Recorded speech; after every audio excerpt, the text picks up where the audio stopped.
Hello everyone, আসসালামু আলাইকুম। This is me Tanima. Welcome back to my new vlog. আশা করি আপনারা সবাই খুব ভালো আছেন। আমিও আলহামদুলিল্লাহ খুব ভালো আছি। বাট কিছুদিন তো আমি খুবই সিক ছিলাম। এত ঠান্ডা লেগেছিল আর এত জ্বর এসেছিল যে বিছানা থেকেই উঠতে পারছিলাম না, এমন একটা অবস্থা। আর এখন তো মনে হয় কম বেশি সবারই এরকম হচ্ছে, তাই না? এখন আলহামদুলিল্লাহ খুব ভালো আছি, সুস্থ আছি। তো আজকে ভ্লগে কিন্তু আমি আপনাদের সঙ্গে শেয়ার করব হচ্ছে আমি কোথায় ঘুরতে গিয়েছি। তো আমি হচ্ছে আপনাদের মতোই অবস্থা, যে কয়েকদিন ধরে আমার সূর্যমুখী বাগানে যাওয়ার এত ইচ্ছা জেগেছে মনে, কি বলবো। মানে ফেসবুকে শুধু সূর্যমুখী বাগান আর সূর্যমুখী বাগান, আর ওই যে নরসিংদীতে একটা সূর্যমুখী বাগান হয়েছে না, ওইটা মানে সবাই মানে ভিডিও করছে আর সবাই ওখানে গিয়ে ছবি তুলছে। মনে হয় বাংলাদেশের আর একজনও বাকি নেই ওখানে যাওয়ার, একমাত্র আমি ছাড়া। এই জন্য একদম বুক ভরা আশা নিয়ে আমার হাজব্যান্ডের কাছে আমি রিকোয়েস্ট করলাম যে আমাকে নরসিংদী সূর্যমুখী বাগানে নিয়ে যাওয়ার জন্য, ওখানে যাওয়ার জন্য আমার খুব ইচ্ছে হচ্ছে। তো সে আমাকে বললো এটা তো অনেক দূরে, তো যেতে হলে তো একদম সকাল থেকে রাত পর্যন্ত প্ল্যান করতে হবে, মানে তার থেকে গোটা একটা দিন আমার বুক করতে হবে। তো এইটা আসলে একটু কষ্টকর হয়ে যায়, আর এখন ওই রকম সময় হচ্ছে না। সব সময় মানে প্রত্যেকটা দিনই অনেক বিজি যাচ্ছে, মানে বাসায় গেস্ট আসছে, না হয় আমরা কোথাও দাওয়াতে যাচ্ছি, এরকম একটা অবস্থা। তো তারপরে চিন্তা করলাম যে কাছাকাছি হচ্ছে আমরা কোথাও সূর্যমুখী বাগান দেখতে যাব, যেহেতু মনে একটু শান্তি হওয়ার দরকার, কারণ অনেক বেশি ইচ্ছা হচ্ছিল সূর্যমুখী দেখার, যেহেতু এত বেশি ভাইরাল হয়ে গেছে এটা। তো চলে গেলাম হচ্ছে উত্তরার দিয়াবাড়িতে। তো দিয়াবাড়িতে দেখলাম যে ছোটোখাটো পরিসরে একটা সূর্যমুখী বাগান হয়েছে, তো সেখানেই যাচ্ছিলাম। তো দেখলাম যে জায়গাটা আসলে সুন্দর ছিল, যদিও খুবই ছোট, বাট সুন্দর ছিল। আর যাওয়ার রাস্তাটা বেশি ভালো লেগেছে, কারণ দুইটা সাইডে এত ফুলের গাছ দিয়ে মানে নার্সারি করেছে, আর ফুলগুলো এখন যেহেতু উইন্টার সিজন, তো ফুল খুব সুন্দরভাবে ফুটেছিল, দেখতে খুব ভালো লাগছিলো। তারপরে আমরা সেই কাঙ্ক্ষিত স্থান সূর্যমুখী বাগানে চলে এসেছি। তো বাগানটা দেখে ভালোই লাগলো, বাট আমরা আসলে একটু লেট করে ফেলেছিলাম, মানে যেতে যেতে আরও কিছুদিন আগে গেলে ভালো হতো, কারণ ম্যাক্সিমাম সূর্যমুখী একদম হেড ডাউন হয়ে গেছে। কী বলবো বুঝতেই পারছেন, মানে অনেকটাই শুকিয়ে গেছে, ওইভাবে তরতাজা সূর্যমুখী দেখতে পারিনি। তো ফার্স্টেই আমি ওই যে আমার চাইল্ডিশ একটা বিহেভিয়ার আছে, তো তো বেলুন দেখে আমার আর মনটাকে সামলে রাখতে পারলাম না। দেখলাম একটা লোক বেলুন নিয়ে দাঁড়িয়ে আছে, তো আমিও বললাম যে ভাইয়া আমাকে বেলুনগুলো দিন, আমিও একটু ছবি তুলি।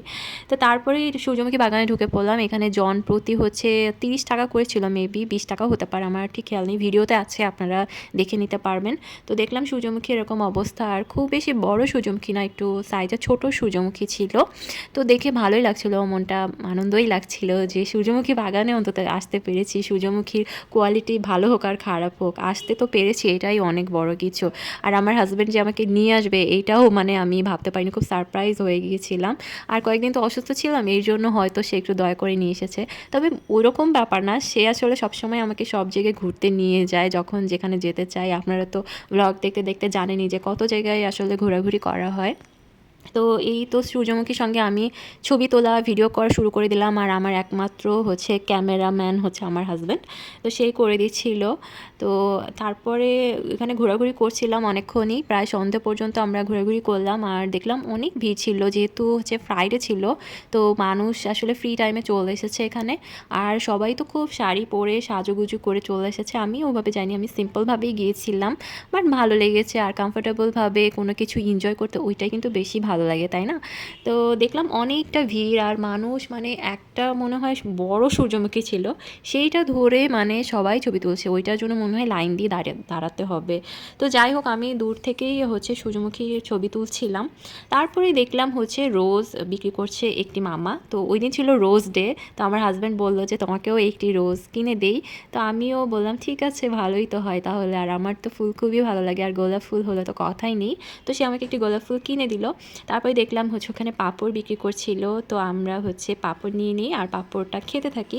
তো তারপর ভাবলাম যে কোথায় যাব, এখানে আর কোথায় যাওয়া যায়। আর এখানে আমরা মাঝে মধ্যে আসা হয়, মানে ওই যে বউবাজার আছে না, তো ওখানে আমরা মাঝে মধ্যে হচ্ছে খেতে আসি। আমার কিন্তু অনেকগুলো ভ্লগ আছে বউবাজারের।